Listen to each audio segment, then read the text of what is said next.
ni ni mo hwe ayi mo ntuma adwene mo assembly ni ho hwe according to contract ne de some na wo say nka na monitor ai ana omo ni mo hwe me na me ka kira wo according to contract ne de assembly na wo say nka assembly ni mo hwe obi ono ye adwuma wa assembly ho I'm throwing a challenge to them obi ono ye adwuma wa assembly ho a wo say market na ye si no onim stores dodo ewom onim say sergeants odan wom say de obi ono so ye adwuma wa assembly ho a oso onim no mra me ka kire sometime ago me follow ya kwai se kwa ha ko papers no ha document no me say alodi na ni wo hwe my throat onim de be ho hwe wo be ko ya me afam no kire me say ko ya me na be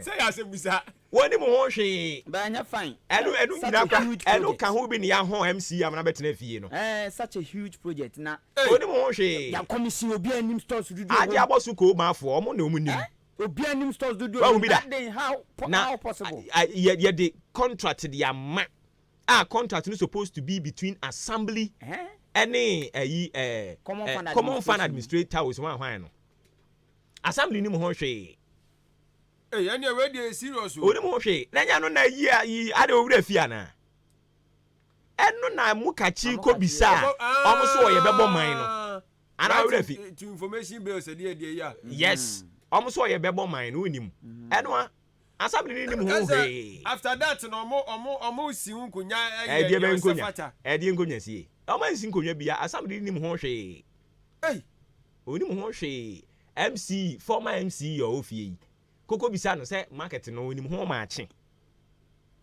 onim na nia wa be na nsan ya otiso mu ko bisa no so onim ho maache ozu ni mo hwe ayi gra ayi mi am to aso onim ho ye wo da ne de mo ye ne de ye wo da ne de wa chere bi e mo din o yeah na ri no this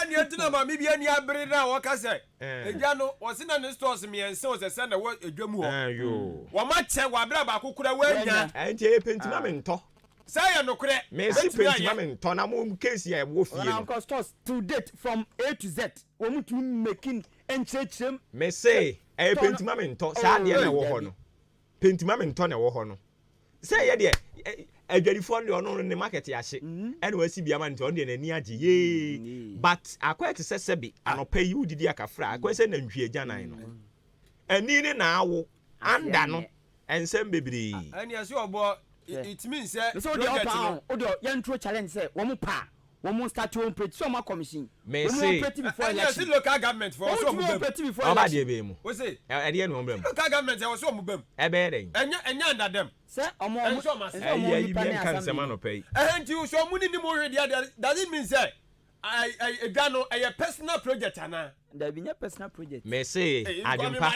enhwehwemu na ekoso me say ya onkomo ni bu ha ye nkane mframam akiri ye be di hu nkomo don't worry omuntumi market no omuntumi operate before election David omuntumi na ne che no kra bi yire be yire no yes because enkophobia no omache asa ache biemu me say enkophobia no market wo ho sa me wo list no enkophobia no market wo ho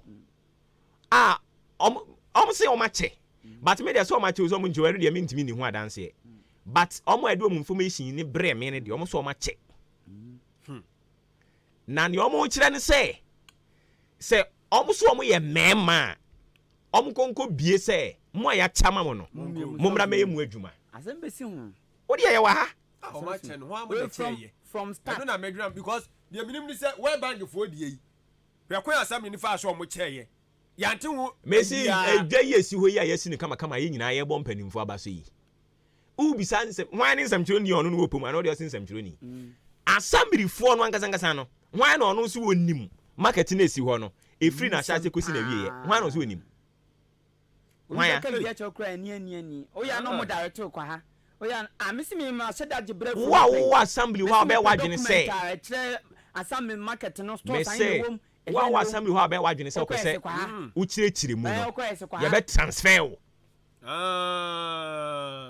o de opa ye wadwene sɛ wo be kyerɛkyerɛ mu ye nhwɛ ade ye be transfer wa ma wa ba bia de wo be kɔto no ye mbe hye wo o frɛ kra ma ande anu kuro wo bi mu kɔ from enko masa ayi asuma si ye transfer no Ya friend anko. E tie ne te say ya man so. Baby am won. Person na want to be a ni oko. Na say hey. Baby e be won konsa do akoto no. But are dangerous? Assembly is supposed to operate on its own as an independent institution. And yes, you remove to control one party be na remove to control one. Yes. And it be more than the dictators. Omo kasa obi nkani. Sana akwakoye. Tina making, you know, no mood. Nasimu kura mo get mu office. Nti mo fa mo office ni so nyamba dwuma. Gabi. Ma cheche committee ni ade. Assembly no has become an extension of a political party in this constituency, and you dare not say openi bi be kasa na be wagene say o challenge you be transfer from assembly. You be do any ama. Take example your drip. Shomo e take control over drip. When committee no. Yeah, titi un committee. Now committee anu amati. Members ordinarily no, I was saying assembly no. Any yet committee no, normal operating. And you form a parallel assembly, and you de frustrated the non-assembly no. They are there, and this issue are still glaring at them. They don't want to talk about it because you dare not. You challenge who? The man in the white suit. Go and challenge him. Baby, I do back to no yambecho. And gradually, ma assembly na babe dane autocratic assembly. No one can talk about anything.